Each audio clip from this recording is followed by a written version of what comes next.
Nakapagtala ang Cagayan Valley Medical Center o CVMC ng dalawang insidente ng pinsala o fireworks-related incident sa mismong araw ng Pasko. At ayon kay Dr. Sherry Lou Antonio, Medical Center Chief ng CVMC, isang 13 taong gulang na residente ng Tuguegarao City ang nagtamo ng sugat sa kamay matapos gumamit ng whistle bomb.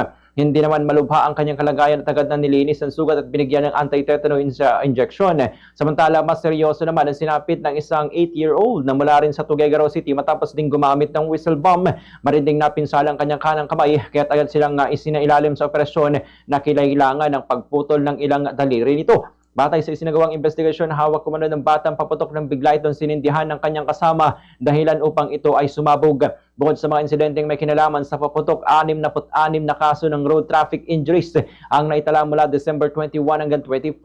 Karamihan sa mga nasugatan ay mga kalalakihan na may edad 19 hanggang 59. Patuloy namang pinapaalalahanan ng publiko na mag-ingat sa paggamit ng paputok at maging responsable sa pagmamaneho at paglalakbay ngayong holiday season.